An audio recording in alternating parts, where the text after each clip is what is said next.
no material que os irmãos receberam, a nossa primeira palestra hoje seria com o pastor Raul Cavalcante, com o tema Missões e Ministério, e a segunda palestra com o pastor José Satírio, Perfil do Líder da Atualidade. Só por uma questão de horário de voo do pastor, que tem que retornar daqui a pouquinho para a Colômbia, a gente vai fazer uma pequena modificação, só uma inversão das palestras nessa manhã de hoje, e a primeira plenária da manhã, abrindo os trabalhos de hoje, será com o tema Perfil do Líder da Atualidade. O nosso preletor será o pastor José Satírio dos Santos, que é missionário e pastor na Colômbia há 40 anos, é um referencial de Deus nessa terra, no Brasil, em várias partes do mundo, e tem sido um homem usado de forma tremenda pelo Senhor dos Exércitos, principalmente para inspirar pastores e lideranças para fazer a sua obra com excelência. Eu quero convidar aqui o pastor Gediel, que é lá do Tocantins, faz parte também do Conselho da Casa, e quero que ele ore pelo pastor Satírio para começarmos então a nossa primeira ministração da manhã. A paz do Senhor a todos. Vamos ficar em pé para orarmos ao Senhor. Senhor Deus, te louvamos por este momento tão especial, por essa oportunidade, por esse primeiro encontro de líderes de jovens e adolescentes do Brasil. Obrigado pela vida do pastor Satírio, que neste momento vai nos trazer a ministração, Senhor. Fala conosco, usa mais uma vez o teu servo. Estamos aqui de coração aberto para recebermos aquilo que o Senhor tem para cada um de nós. Em nome de Jesus te oramos e agradecemos. Amém. Saudamos a todos com a paz do Senhor. Pode sentar. Estou agradecido com Deus pela oportunidade de compartilhar com vocês, agradecer a intenção do pastor José Wellington como presidente da Assembleia de Deus do Brasil, como também aqui no estado de São Paulo e do Belém, e a toda a liderança que está pensando na mocidade, de maneira especial a Casa Publicadora, também pela maneira como apoia e facilita que o trabalho seja feito. Bem, vocês já têm algum conhecimento sobre o que eu faço. Não sei se todos sabem que eu sou do Nordeste, de Alagoas, nascido em Marechal Deodoro, criado na primeira fase da vida em Maceió. Logo, a segunda foi aqui em São Paulo e daqui para a Colômbia. E do qual, nesse tempo, já passaram-se 41 anos, estou aproximando na Colômbia. Servindo ao Senhor e respondendo a essa grande tarefa missionária. Dou glória a Deus pela vida dos pastores, que servem ao Senhor e empurra de maneira forte o plano missionário e o plano da evangelização. Nós temos o exemplo da Igreja de Imperatriz, com o pastor Cavalcante, que ele está com o seu coração posto aí e é um referente para nós. Obrigado pela compreensão de mudar o horário comigo. Eu estou numa agenda super fechada e os horários de voo às vezes não permitem que a gente faça o que a gente quer. Assim que você que está aqui, prepare a sua mente e vamos para a palavra. Quantos querem a palavra do Senhor? O tema, ele é sugestivo, importante, e eu creio que quando falava com o pastor Ronaldo de Souza sobre esse evento, ele dizia: pastor Satírio, a intenção é que a nossa mocidade, a liderança, possa ouvir mais, saber mais de quem está no campo tendo algumas experiências e resultados. Para dizer isso para você, eu no tempo que está determinado, eu vou, na mensagem, na medida que for possível, incluir alguns exemplos, testemunhos que a gente está experimentando. O líder e as suas qualidades na atualidade. Eu quero, para aqueles que gostam de fazer nota, usar esta expressão. As qualidades de um líder, vamos vê-la em 6 aspectos. E a primeira dela é tomando decisão no novo cenário, ou no novo cenário. Tomando decisão no novo cenário. A minha palestra ela não está escrita, você tem uma folha aberta na apostila que você recebeu e pode fazer as suas notas ali. Vamos ver no livro de Crônicas, primeiro livro de Crônicas, capítulo 12, versículo 8, até o versículo 15. Você anota, primeiro Crônicas, capítulo 12, versículo 8 a 15. E deixe eu apresentar o que eu quero por questão de tempo, não ler, senão o que está aí o conteúdo. Nesses versículos aparece um grupo de pessoas, 11, seus nomes estão incluídos ali. E estes 11, em um momento dado da vida, ficaram sem piso, ficaram sem plataforma. Eles eram parte dos guerreiros de Saul. Saul morre na guerra contra os filisteus. Morre Jonatã. A esperança deles se acabou. Eles estavam alinhados com a visão do reino. Eles conheciam a Saul, conheciam as intenções de Saul, conheciam a maneira, a forma do caráter, do temperamento de Saul. Palavras mais, palavras menos, as virtudes e os defeitos de Saul. De repente, acontecendo isso, ficam desorientados. Não tem agora esperança. E acontece imediato o ascenso de Davi. No capítulo 10, você vai ver uma expressão interessante, verso 14, que Saul morreu por desobediente. E sendo morto Saul, Deus deu o reino a Davi, filho de Jessé. Capítulo 10, verso 14. Agora, para esse grupo de 11, Davi é um herói na guerra, mas está em contra a casa de Saul. Porque Saul declarou que Davi era seu inimigo. Então, todos aqueles que estavam alinhados com Saul, via a Davi como um inimigo da casa e do reino. Nesse momento que eles ficam sem plataforma, eles precisam tomar uma decisão. E aqui é onde entra o primeiro ponto. Quer dizer, o líder, não importa em que lado ele esteja, ele precisa saber tomar decisões. E tomar decisões repentinas no cenário novo, diferente, desconhecido, é muito importante. As características deles é bem interessante.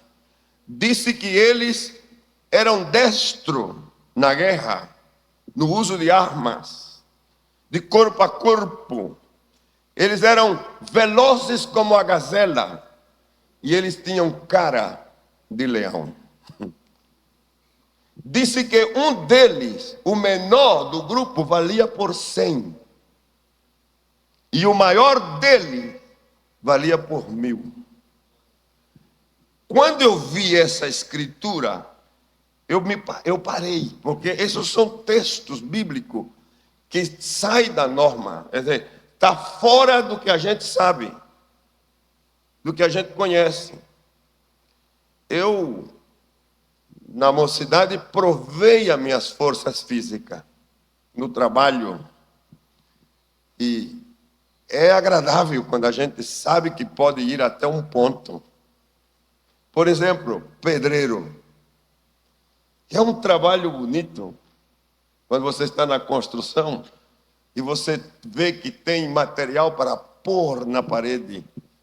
E eu cheguei a pôr 1000 tijolos num dia. É uma força, uma vontade de chegar. Era a meta, vamos fazer. No campo, trabalhei em Tupã. E a igreja de Tupã tem uma chácara, o pastor Zé Wellington conhece, um asilo. E eu fui pastor e servi ao asilo, atendi os 80 e algo de pessoas de idade avançada. E na chácara nós tínhamos um plano de terapia com eles, para aproveitamento da terra. E nós plantávamos o que fosse possível. Inventei de tudo, provando a terra, para fazer que ela produzisse. Ali eu provei a minha força também. E eu vi até onde eu podia chegar. E assim, diferentes tarefas da vida. No trabalho, como vendedor, na fábrica, siderúrgicas, comércio. Era uma coisa incrível. Mas tinha uma meta, eu quero chegar até ali.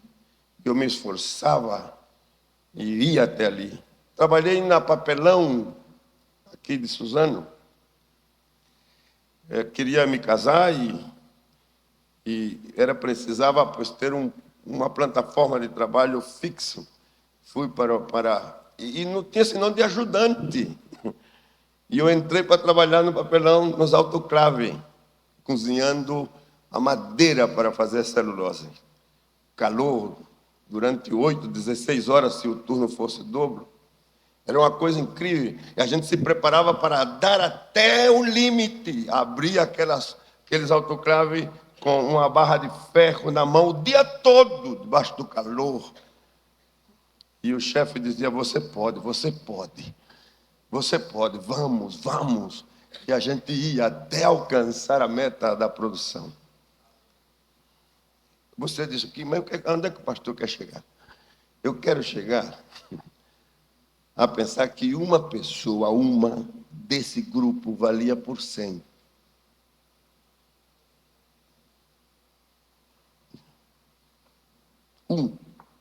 E o maior deles valia por 1000. Então eu pergunto, o que é que ele tinha que eu não tenho? E o que é que eles tinham que nós não temos? Sim? Impressionante. Então eu descubro que a força, nessa medida que pode ser simbólica, é como um estímulo para todos nós, que em qualquer circunstância da vida, quando o cenário muda, você precisa saber tomar decisão. E que a sua decisão não seja ambígua. Está correta a palavra? Ambígua. Você não pode ficar neutro. Há momento que ser neutro não serve. Você tem que decidir se está na esquerda ou se está na direita. Se você é frio ou se você é quente. Jesus falou para a igreja da Ásia, disse, oxalá vocês fossem frio ou quente, porque morno não serve. Eu não suporto, os vomitarei na minha boca. Palavra forte. Se viesse de alguém, a gente dizia que mas é a mente humana prejudiciada. Mas não, é a mente divina dizendo, eu não aceito neutralidade. Então eu decido que nesse campo estamos obrigados a ter leitura correta do cenário e saber tomar decisões. E que essa seja uma decisão concreta. Concreta. O que foi que eles fizeram? Eles foram apresentar-se a Davi. Eu disse que eles foram apresentar-se a Davi. O cenário diz que há um novo rei. O cenário diz que mudou a forma. O cenário diz que há outra pessoa, outro modelo, há outra visão e também há outra unção. Então eles decidem e deixaram tudo. O que foi que eles deixaram? Tudo. Para ir apresentar-se a Davi. O que eu gosto dessa decisão é que no versículo 18, inclua aí, por favor, eles, quando se apresentam a Davi, Davi olha para eles e pergunta, o que é que vocês vêm? A que vocês vêm?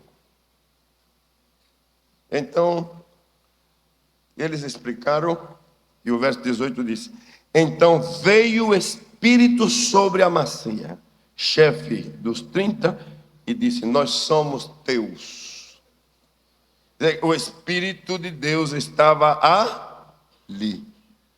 Eu quero dizer para você que quando você ama a Deus, quando você responde o propósito de Deus, e quando você toma decisões, Deus está com você. Há alguém aqui que pode aceitar isso? Deus está com você. Você vai sentir esse acompanhamento. Louvado seja o nome do Senhor. Você vai sentir que você não está fazendo algo que foge, que sai do propósito, nem da sua vontade. Por mais risco ou compromisso que isso queira demandar. No Novo Testamento, aparece outro grupo. O grupo de Jesus. Estão numa pesca, frustrado, e o Senhor para e disse a eles, olhe, vá para mar adentro e lance a rede de novo, as redes, foi plural, as redes. E eles respondeu, Pedro, o líder, Senhor, nós já trabalhamos a noite toda e não temos pescado nada. Quer dizer, o que nós conhecemos, já fizemos. Mas não houve resultado. Porém, sobre a tua palavra. Sobre quê? A tua palavra. Lançaremos a rede. E lançou a rede. A hora era imprópria para pescar. Mas aquela era a hora de Deus. Você ganha quando está na hora de Deus. E eu penso que eu estou falando com pessoas aqui que hoje chegaram na hora de Deus. Sim. O que aconteceu? Milagre. A pesca foi tão grande que assombrou a todos. E Pedro falou, eu sou um pecador. Então, quando chegam na praia, com tremendo resultado, a decisão não é vender peixe. Porque se houve pesca extraordinária, foi aquela. Se o pensamento fosse ganhar dinheiro, aquele era o momento. Se era ficar bem com os seus clientes, aquele era o momento. Mas frente ao novo cenário,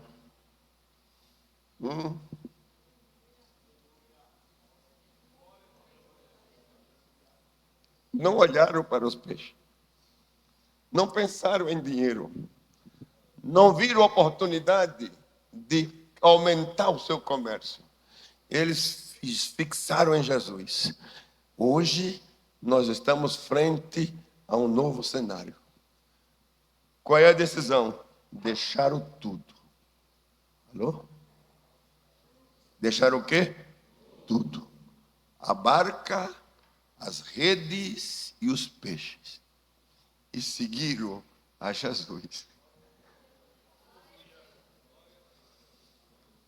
Decisão concreta.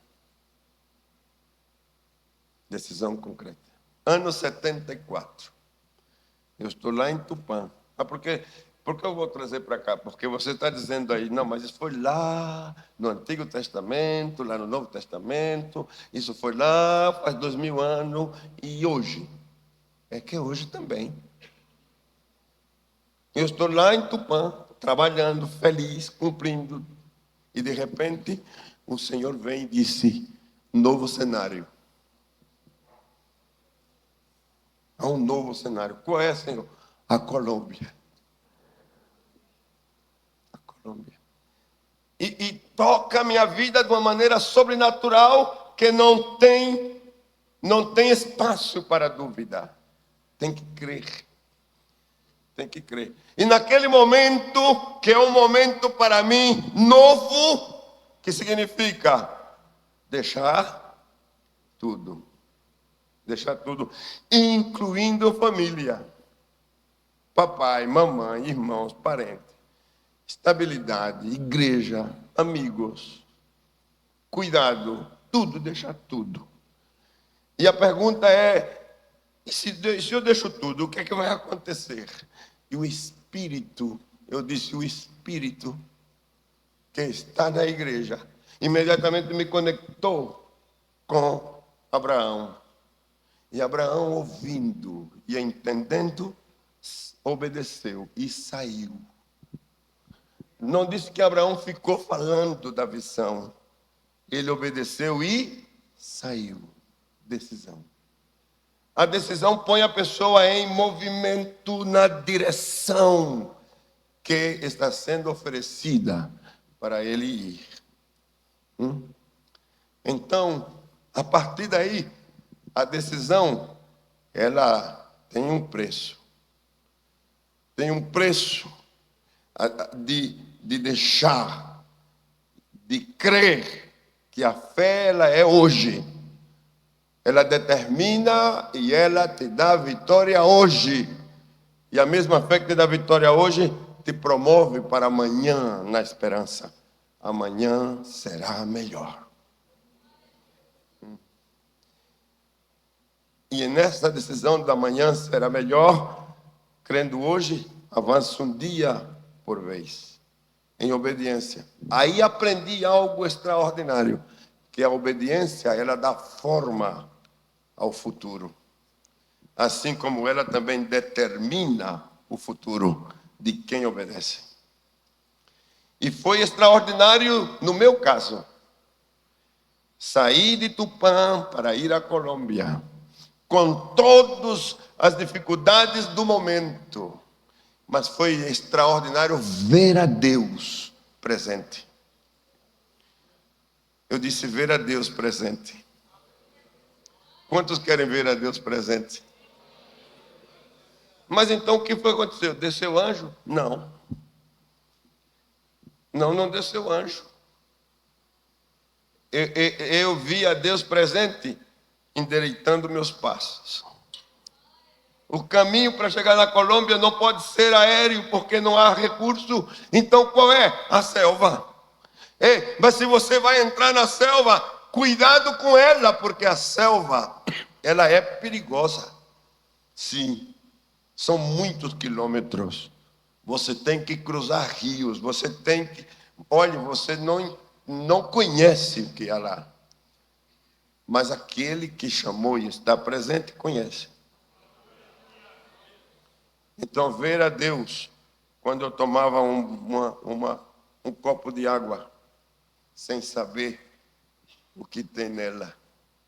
O perigo da selva não é os animais, é a água, é o mosquito, é o ambiente.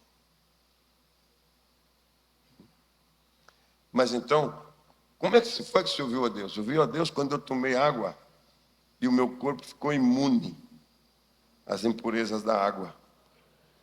E ficou imune o corpo da minha esposa, dos meus 3 filhos. Então eu vi a Deus. Eu vi a Deus quando amanhecia o dia e o corpo estava cheio de marca da picadura dos mosquitos. O sangue até saindo não só em mim, senão neles, esposa e filhos. E a gente assombrado, meu Deus, e agora? Esses mosquitos, eles traem o que você não pensa. Febre amarela, paludismo e outras contaminações. Entre eles, o bicho da chaga. Que ele pode picar você sente uma dorzinha e acabou. Mas ele deixa o vírus lá dentro, né? E logo aquilo se incuba e caminha pelo corpo, se esconde. E pode aparecer 30 anos depois. 30 anos depois.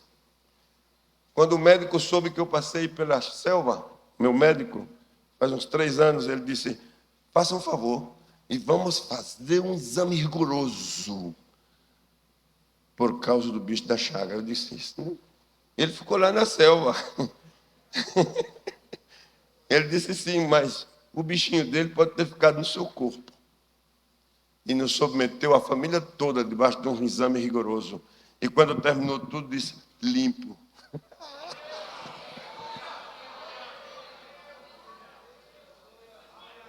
Você viu a Deus? Sim, eu vi a Deus! Que imunizou meu corpo. Quantos podem louvar a Deus por isso? Eu quero te abençoar nesta manhã. Oh! Mas se a determinação ela está dominada pelo medo, pela insegurança, pelas dúvidas, você não vai. E poderia ser um contador de história. O Senhor me chamou, o Senhor me falou, o Senhor me deu visão, mas eu não fui. Se abre um novo cenário para você, tome a decisão concreta. Porque se você obedece, repito, a sua obediência, ela vai determinar o seu futuro. E ela vai dar forma ao seu futuro. Não só cruzei a selva, cheguei na cidade de destino. Não só cheguei na cidade de destino, estou nela. Pastor Raul, o último batismo agora. O número de membros batizados. Não estou dizendo que é o número dos povos da igreja presente, batizado. Pessoas que ganhamos para Cristo, discipulamos e batizamos. 87.500.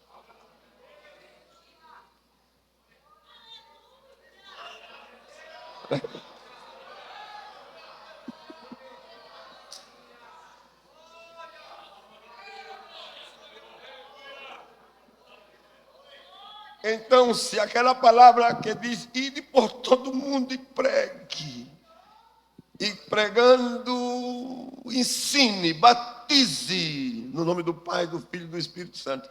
Se essa palavra tem valor para alguém, ela tem valor para mim.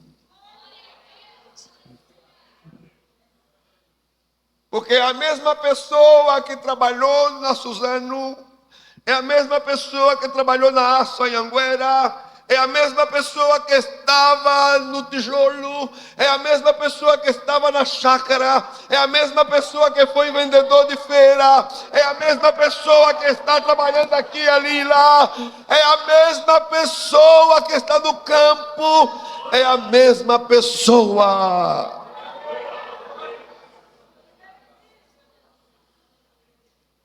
E se isso foi possível comigo, é possível com você. É possível. A única exigência é essa: decisão concreta. Aleluia. Desculpe a minha emoção.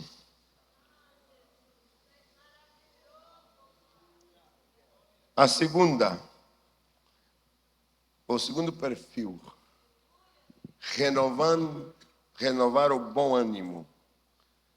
Renovar o quê? Bom ânimo. Quem não perde ânimo? Quem não é confrontado por situação que entristece? Quem não é confrontado por situação que leva a pensar que já não dá mais, que já não aguenta mais, que já não pode mais? Quem não? Mas quando você chega nessa hora, não se entregue. Eu disse, não se entregue. Eu volto a dizer, não se entregue. Renova o teu ânimo. A Bíblia tem exemplos maravilhosos. Davi, dou o texto, capítulo 30, verso 6, sofre o sequestro, não só da família dele, senão de todos os que estavam com ele. E quando chegaram na cidade e vê que a cidade está completamente saqueada, eles entram em pânico. O texto diz que ficaram com amargura pela perda dos seus filhos e filhas. Mas há uma frase ali bonita. Porém, Davi cobrou ânimo. O que foi que ele fez? Cobrou ânimo. Mesmo tendo perca. Mesmo frente a uma ameaça quase que impossível de sair dela. Ou de evitá-la. Mas ele cobrou ânimo e disse, e pôs a sua confiança no Senhor, seu Deus.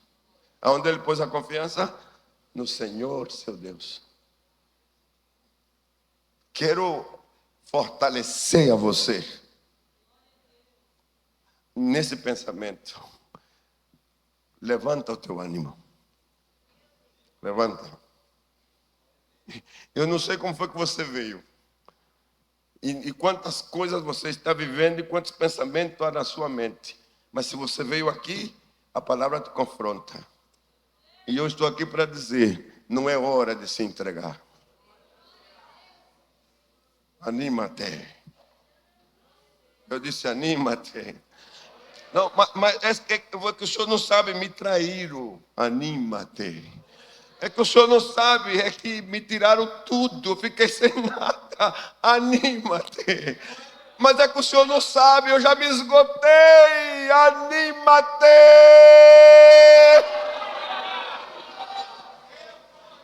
Porque Ele é a fonte de toda renovação. Eu disse que Ele é a fonte de toda renovação. Renova-te. Teu estado de ânimo. Se o caso chega a ser tão traumático, aprenda com as águias. Faça um selar, uma pausa.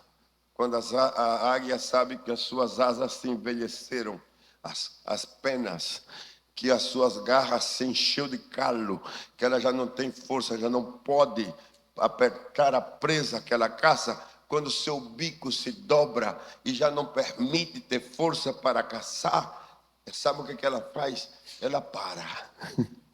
Lá nas montanhas ela para. E fica lá e golpeia as asas. Pá, pá, até que cai todas as penas. Ela fica nua. Ela golpeia o bico, pá, pá, até que ele cai e sai aquela parte velha, fica na carne.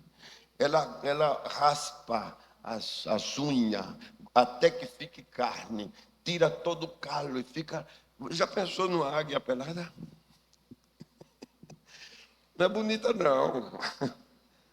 Está lá peladinha, né? Mas com o passar dos dias, nova pena, nova pena.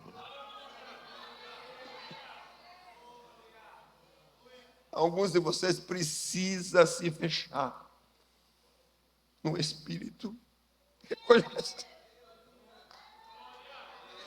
Alguns de vocês precisam tomar um tempo a só com Ele. Precisa golpear essa asa que está envelhecida, contaminada, suja. Necessita mudar a forma de falar, a sua boca precisa mudança.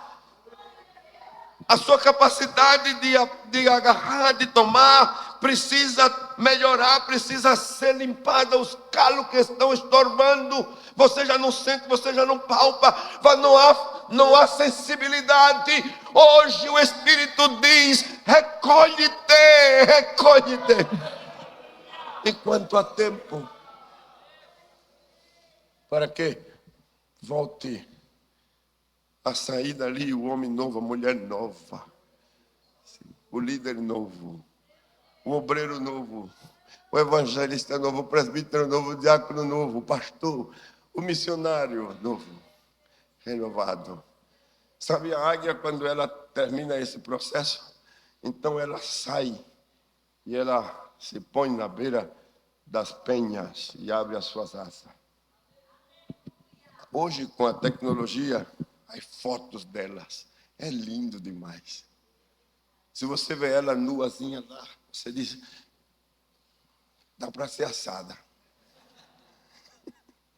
Vamos cozinhar ela. Não, não cozinha não. Não vai cozinhar você não. O fogo não vai queimar você. E se algum fogo queima, é o único do Espírito. E assim, quando ela sai, ela abre as asas. E ela tem uma leitura do tempo debaixo do seu pescoço. Ela tem um sensor que mede a pressão atmosférica, a velocidade do vento e a umidade. Antes de lançar-se, porque ela não vai pôr-se em perigo, ela não vai gastar energia innecessariamente, se não é o seu tempo. Talvez hoje o Senhor está dizendo: descubra o seu tempo. Conheça o seu tempo no seu cenário. José Satírio, o teu tempo terminou em Tupã. Voa, sai, decola. Vamos para o outro lado. Mas o ânimo é quem permite que a pessoa possa avançar. Você vai encontrar outro testemunho, Ezequias, capítulo 32, versos 5 e 8. Disse que ele entrou numa situação bem complexa, mas ele trabalhou, ele se levantou e terminou dizendo ao povo estas expressões: esforçaos, animal, não tema, nem tenha medo do rei da Síria, nem de toda a multidão que está com ele, porque mais há conosco que com ele. Que palavra tão forte! E logo disse: com ele está o braço de carne, mas conosco está o Senhor nosso Deus, para nos ajudar. Ele nos ajudará na nossa batalha. E o povo teve confiança. Sabe, o teu caminho requer de confiança. Eu disse que requer de confiança. Atreva-se a caminhar confiando. Terceiro perfil, perseverança. Qual é o terceiro? Não, desculpe. Vamos pôr antes da perseverança o terceiro, eu estou invertendo aqui, ousadia. O quarto seria perseverança. Terceiro, ousadia. Qual é o terceiro? Ousadia. O que é ousadia? O que é? A ousadia é enfrentar perigo. Saber enfrentar os perigos. Os grandes desafios. Aqueles 11, para chegar aonde estava Davi, tiveram que cruzar um rio, Jordão. E ele estava cheio e transbordava. Como estava o rio? E transbordava. Agora, eles estão do lado de cá. Davi está do outro lado. Para chegar a Davi, precisa cruzar o rio. Para ser parte do novo cenário, precisavam cruzar o rio. Eu estou falando com alguém aqui. Imaginariamente, eu quero que você observe que talvez você está do lado que tem que cruzar e entre você e o objetivo para alcançar a um rio grande transbordando. Sim. Cruzando a selva, eu aprendi muito dos rios. Os rios, quando crescem, eles arrancam árvores. Eles traem pedra. O que tiver no caminho, ele traz. E quando ele está assim, ninguém se atreve. Numa canoa, numa lancha, numa balsa, numa barco. Tudo fica quieto, porque a força do rio é perigosa. É mortal. Esses 11 estão aí do lado de cá e tem que se apresentar do lado de lá. Mas o rio está no meio. Agora, presta atenção. Eles são destros na arma, ou nas armas. Lança, corpo a corpo. Eles são velozes como a gazela. Eles têm cara de leão, mas eles nunca se enfrentaram com as águas. A prudência disse: não se atreva a passar o rio. A prioridade disse: se você não passa o rio, você não fará parte do novo cenário. Do lado de cá, você não pode ser parte do novo cenário. Então, prudência frente versus prioridades. A pergunta é: a qual se escolhe? A qual? Agora, eu enfrentando essas experiências, aprendi que a prudência, quando ela alerta, ela não disse que você está impedido de fazer. O que ela disse é que você está frente a um grande risco. Mas ela não te impede de fazer, ela te alerta. Você decide. Aleluia. Eu disse que você decide. De novo, você decide. E está comprovado que as pessoas que alcançam maior êxito na vida são aqueles que estão dispostos a tomar decisão apesar do risco. Pessoas que podem assumir com a decisão risco. Sim.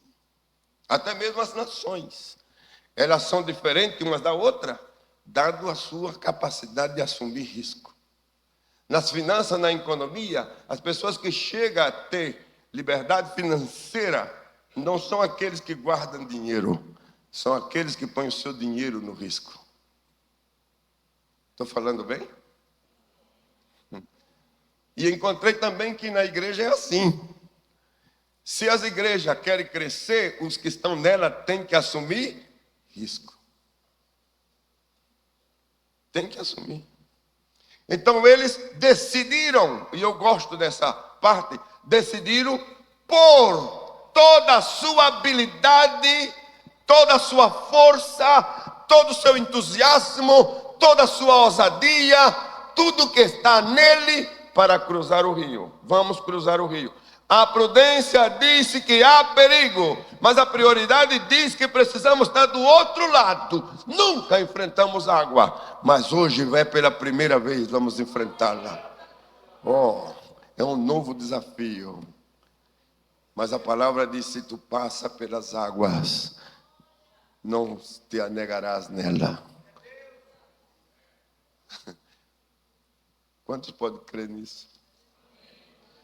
E se passa pelo fogo, a chama não arderá em ti. Mas eu não posso saber se a chama arde ou não arde se eu não passo pelo fogo.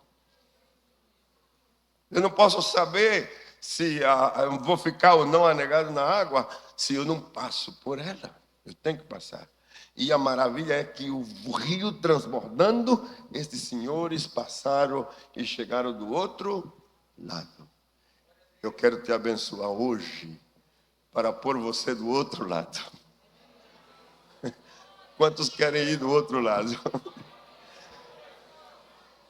Desse lado de cá está a frustração, está tudo aquilo que já aconteceu que você não quer nem lembrar. Do lado de cá está o medo, está o temor, está a dúvida. Do lado de lá está o novo cenário esperando por você. E o inimigo quer que você fique no lado de cá. que você veja o rio como intransportável. Mas o Espírito disse: se você quiser, você pode. Tenha ousadia. Eu disse: tenha ousadia. Levante a sua mão. Diga comigo: Senhor, a tua palavra, ela está falando ao meu espírito. E nessa mesma hora, eu recebo a tua palavra e permito que ela tire de mim para sempre o temor, a insegurança e a dúvida.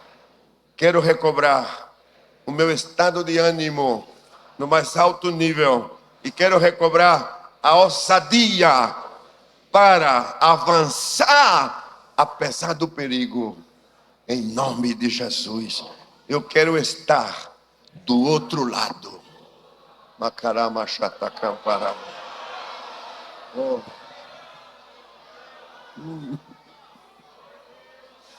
Oh. Aleluia. Ramanara sharabaha shataria kamano yamas.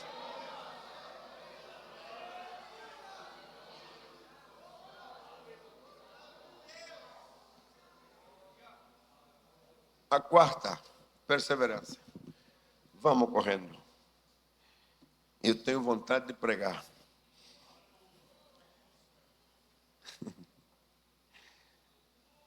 Perseverança. Disse: o menor deles vale por 100. E o maior deles vale por 1000. O que é que faz que eles sejam assim? Sem dúvida, os primeiros 3 aspectos é muito importante, mas o quarto determina. Porque se não persevera, o outro cai. Eu disse que o outro cai. E se você assumiu tomar uma determinação concreta, se você renovou seu ânimo, se você vai pôr à prova toda a sua ousadia, então persevere. É hoje, é amanhã, é depois. E pode ser mais 5 anos, mais 10, mais 15, mais 20. Não importa, persevere.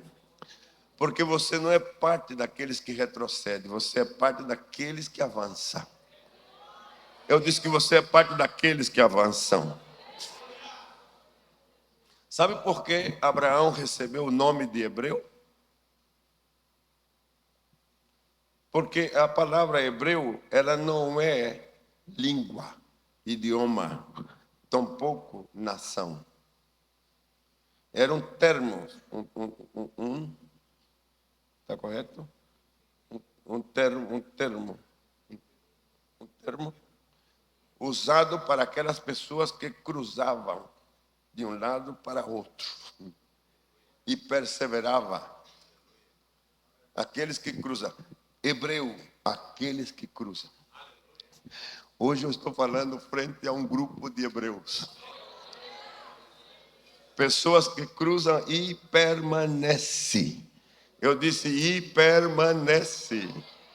E permanece, e permanece, e permanece. Permaneça na missão, na tarefa. Assuma o compromisso para permanecer. E quando você permanece, você vai ver o fruto, você vai ver o resultado. E o resultado pode ser em aumento extraordinário, que assombra. Quando você permanece, o resultado vai assombrar. Pastor, mas isso é lá no Antigo Testamento, lá no Novo, 2000 anos. Não, isso é hoje também. Isso é hoje, pode estar acontecendo com você. Eu disse que pode estar acontecendo com você. Permaneça. E na medida que você permaneça, as portas vão se abrindo. As possibilidades, as oportunidades, elas vêm. Elas vêm. Vêm uma atrás da outra. a ponto que você é quem escolhe qual delas você toma. Você não está obrigado a tomar todas, mas a eleger as melhores. Eu disse eleger as melhores. Quanto podem louvar a Deus por isso? Permaneça. Um dia, me julgaram na Colômbia com uma amonestação pública, a polícia. Alguém fez uma queixa contra nós por causa do som, da contaminação do ambiente. E me chamaram numa estação de polícia, num quartel, e fizeram um julgamento para cancelar a minha cédula de residente. Quer dizer, um estrangeiro que é julgado publicamente pela polícia por ser uma pessoa que está causando desordem, imediatamente corta a sua residência. E fizeram isso comigo. De uma maneira supressiva, sem advogado, sem nada. 200 polícias na frente e um grupo de cidadãos do setor que eu estava acusando uma ação católica. E quando eu vejo aquilo, eu fico sentado como réu, eu digo, e agora?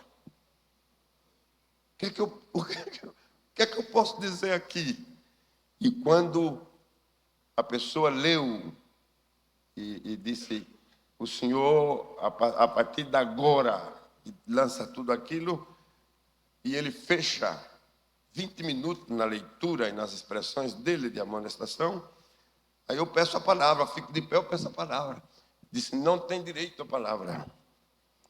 Eu disse, eu peço a palavra, porque ninguém pode ser julgado e acusado e julgado sem defesa. O senhor não permitiu que eu trouxesse, fosse acompanhado por um advogado? A premura do tempo não permite. Não tem direito. Quando disse assim, aí alguém se levantou lá e disse, por favor, oficial, o pastor tem direito à palavra. Então ele perguntou daqui, quem é você? Ele disse, eu sou o defensor do povo. E eu não sabia que ele estava ali. Aí logo se levantou outro e falou, quem é você? Eu sou jornalista, estou aqui para cobrir o evento. O pastor tem direito à palavra. Aí eu me senti como Paulo.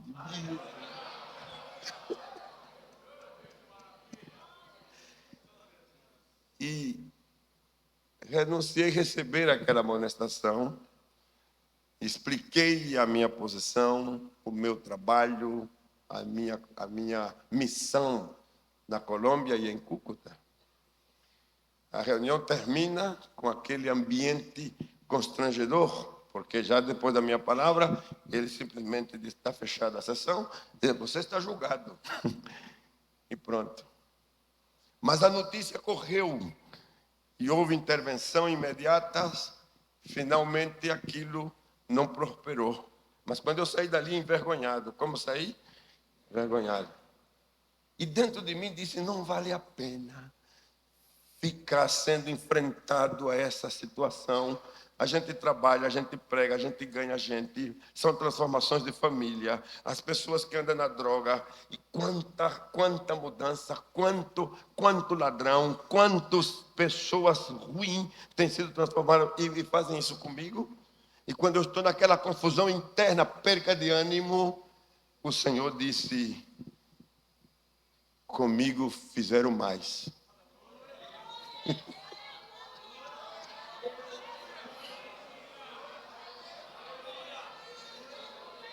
Comigo fizeram mais. E logo levou a minha mente para aquelas palavras, quando vos humilharem, quando vos mentindo, diga toda classe de mal contra vós, alegre-se, porque grande será o vosso galardão. Quanto crê que essa palavra tem vitória hoje? Então, eu me alegrei em Deus, chorando. Quero fechar dizendo isso. No dia 3 de agosto desse ano, o presidente da República da Colômbia se trasladou de Bogotá a Cúcuta só para entregar a minha cidadania colombiana.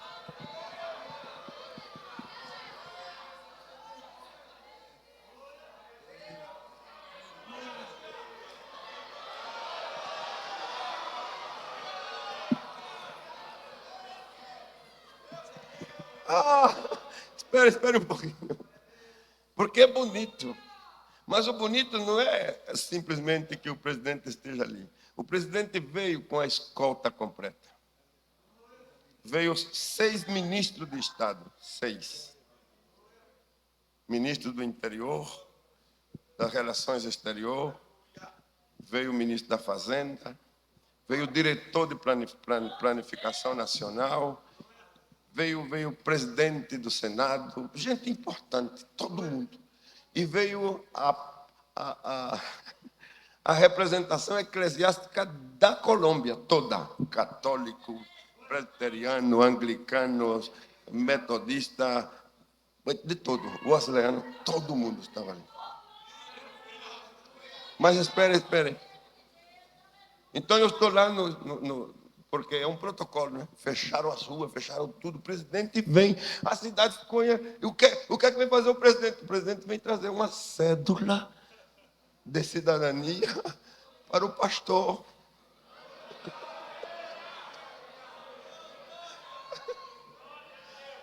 Então disseram para mim, tudo está. O senhor fique no seu escritório até a hora que venha recebê-lo. E vai indicar como é que tem o comportamento para assumir o protocolo. Então eu estou lá. E de repente chega uma moça, coronel, bem vestida, se apresenta, dá o seu nome, Sônia, eu sou a coronel, estou aqui para acompanhar o senhor para receber o presidente na porta. Eu estou aqui para acompanhar o senhor, depois ir o presidente até no lugar que o senhor vai se sentar com a sua esposa. E eu estou aqui, eu sou a sua decana. Eu olhei para ela, olhando para ela, eu vi aquele que estava me julgando. Faz 25 anos eu tenho um homem de cara dura, um coronel, julgando-me, impondo-me,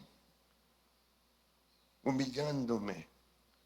25 anos depois, só por causa da perseverança, eu tenho outro, mas não é homem, é mulher. Rosto meigo.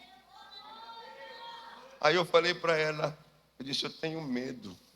Ela disse, de quê? Eu disse, eu tenho medo emocionalmente do cumprimento da promessa. Ela abriu os olhos e disse, do quê? Do cumprimento da promessa. Por quê? Porque faz 25 anos eu vivi isso sobre um julgamento público. 25 anos depois, eu estou recebendo da mesma polícia que me julgou.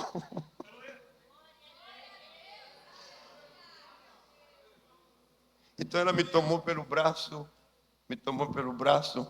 e disse, o senhor é um herói. E me levou.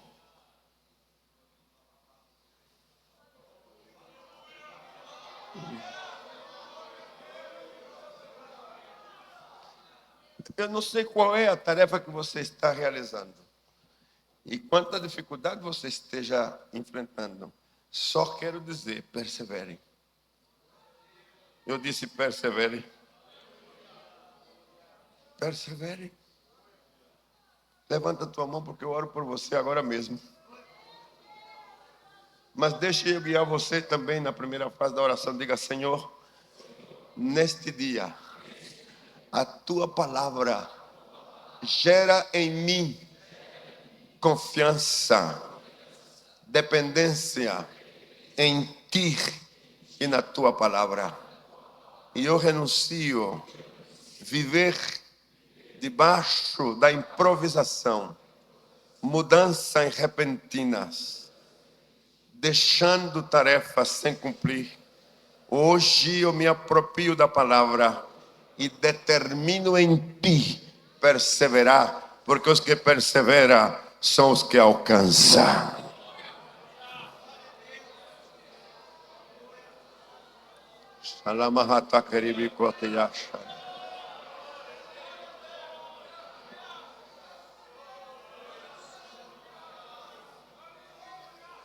Eu te abençoo nesta manhã. Trago sobre ti a vontade que está determinada no céu para ti, para que se faça realidade hoje na tua vida.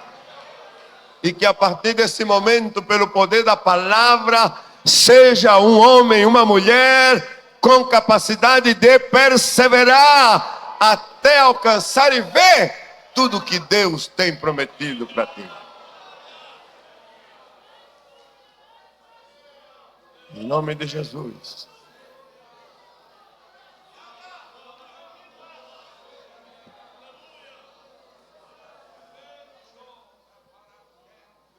Quinta,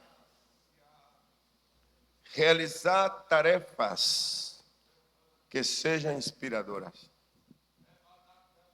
Eu disse realizar tarefas que sejam inspiradoras. Nós estamos acostumados a fazer, mas muitas vezes nós não prestamos atenção na qualidade daquilo que estamos fazendo. E chegamos a ser parte de fazer coisas de maneira ordinária. Nos acostumamos com elas. De qualquer maneira, de qualquer jeito. Depois eu arrumo. Depois. Você sabe como é que é, né? Daquele jeitinho. Pois no Senhor, você está chamado para a excelência. Eu disse que você está chamado para a excelência. E quando você está comissionado para fazer coisas ou realizar qualquer tarefa, pense que o que você vai fazer deve marcar a diferença. Eu disse que deve marcar a diferença. E lógico, isso tem que começar com a gente em casa. No âmbito familiar, trabalho, negócio, empresa, na sua vida profissional. Você tem que marcar a diferença.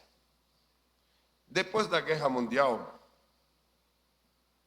uns 15 anos depois, anos 60, o mundo se projetou e se lançou uma plataforma para a produtividade. E era ter a capacidade de programar estrategicamente, programação estratégica. E os componentes dessa plataforma incluiu, a partir dos anos 80, buscando a excelência, qualidade total, reengenharia, realidade virtual, programação neurolinguística, inteligência emocional e logo todas as vertentes que saem das inteligências.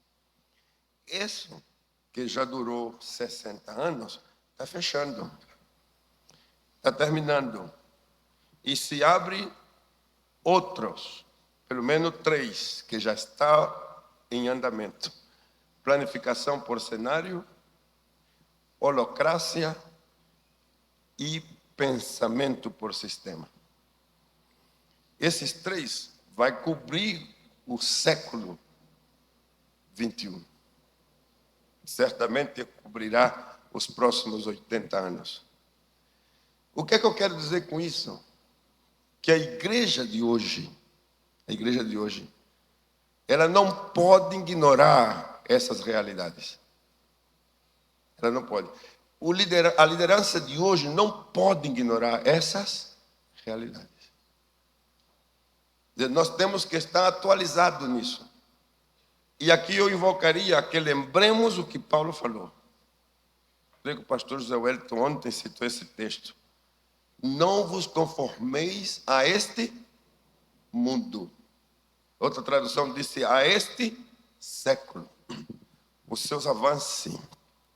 Não vos conformeis. O que é que está dizendo então o apóstolo? Está dizendo que o mundo com a mente e com a sua capacidade criativa tem, e tudo que eles alcancem, a sua e a minha mente tem que estar por em cima deles.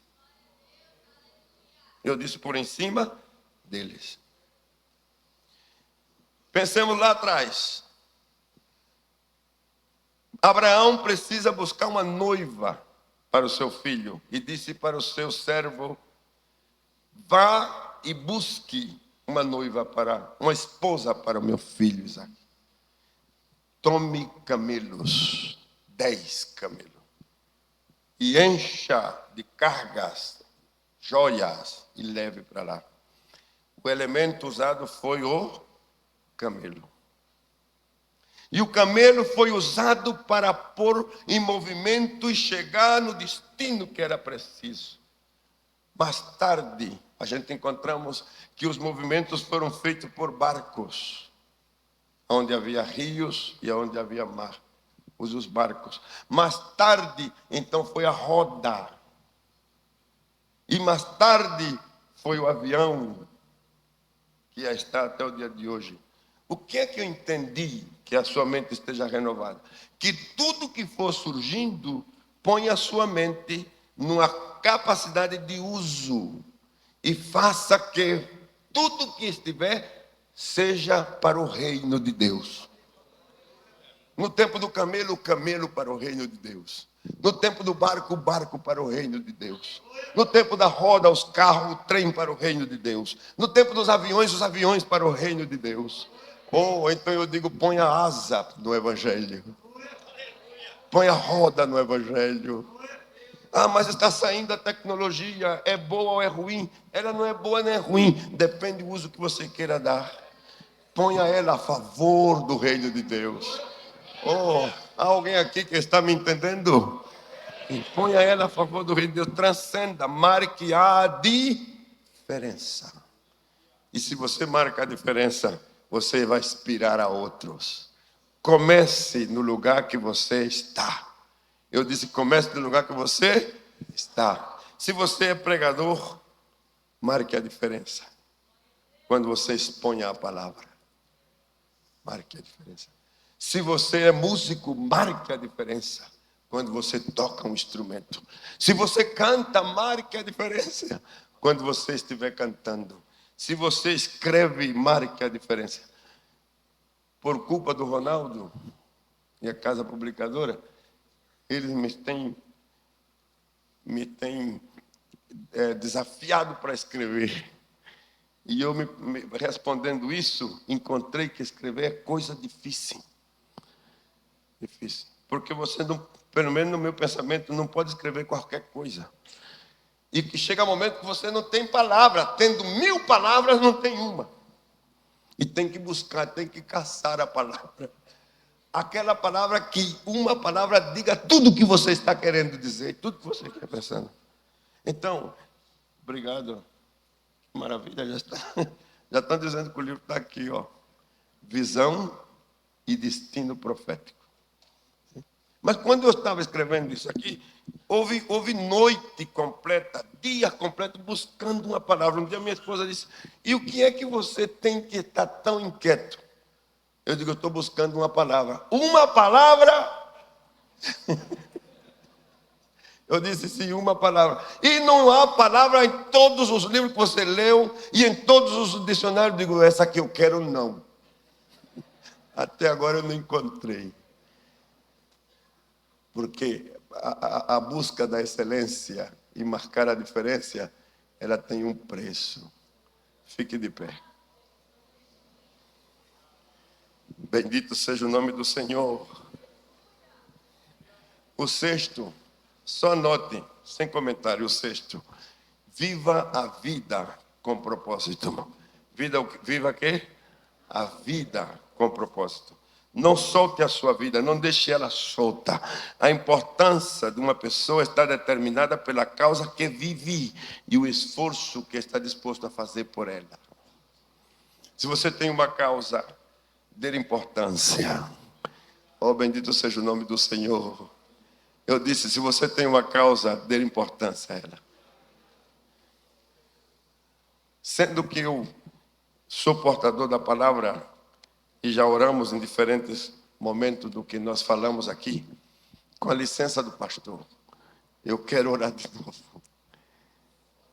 Você quer orar? Pastor José Wellington, pastor Raul, pastor Ronaldo, eu estou certo que nós vamos ter uma revolução no Brasil.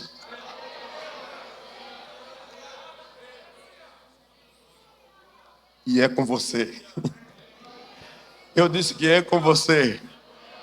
Você se vai alinhar com o seu pastor. E você vai dizer: pastor, conte comigo. Conte comigo na praça. Conte comigo no caminho. Conte comigo em qualquer lugar que o Senhor precisar de mim. E se você está sofrendo consequências nesses planos que nós acabamos de dizer, falta essa qualidade em você, o que é que falta? Falta determinação concreta. Falta que o seu estado de ânimo seja renovado. Falta que você tenha ousadia. Falta que você seja uma pessoa que persevera. Falta que você seja uma pessoa que marca a diferença. Falta que você seja uma pessoa que vive com um propósito. Então, corra um momentinho no altar para que eu possa orar com você. Mas não permita que você fique igual como você veio. Se é com você, soberano e eterno Deus.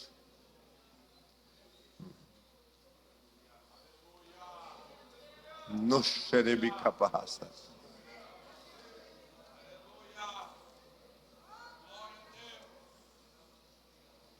Nemonovi nesho deria que me handa kat.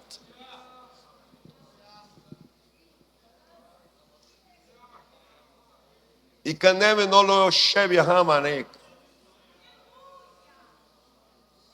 Kran manashote nenehebias.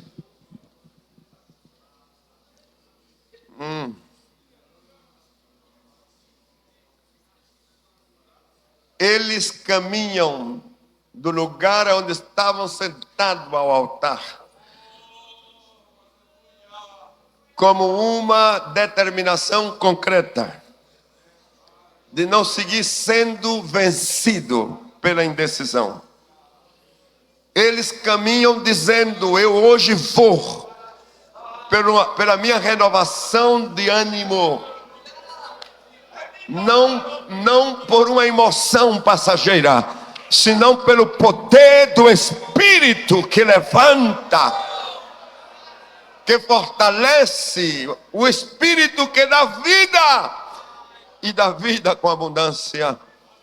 Eles vêm, Senhor, ao altar com um propósito de ter a ousadia para passar qualquer obstáculo, dificuldade que se apresente no seu caminho, porque hoje eles entram para ser parte daqueles que são mais que vencedores. Não estará do lado incorreto, senão no lado correto, no lado do novo cenário.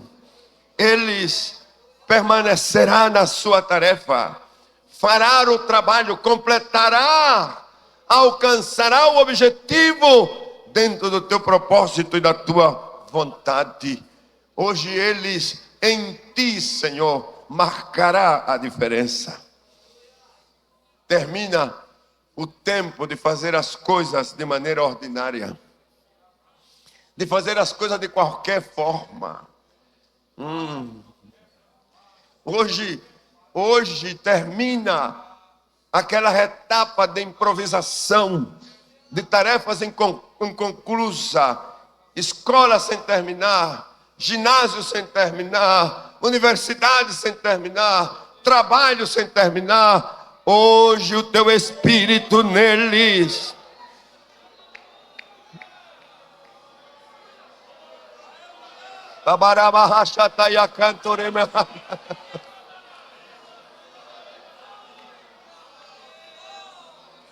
hoje, pelo poder da tua palavra, eles serão portadores da excelência. Oh, pelo teu Espírito Santo, a cidade que eles estão trabalhando nela sentirá o poder do teu Espírito.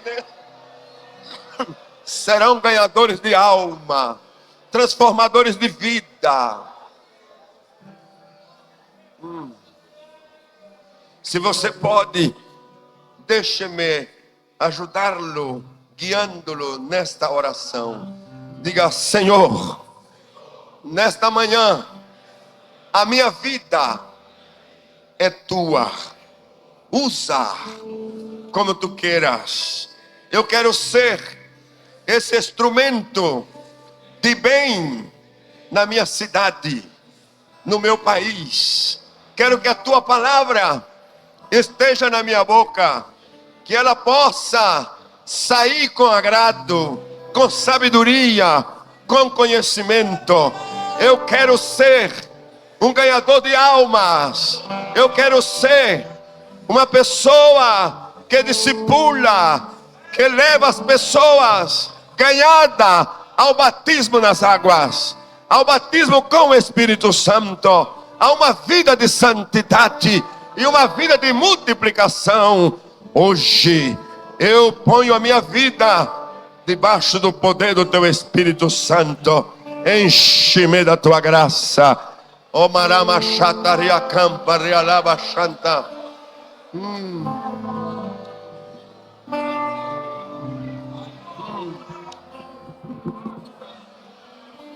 Aleluia, aleluia, aleluia. Oh.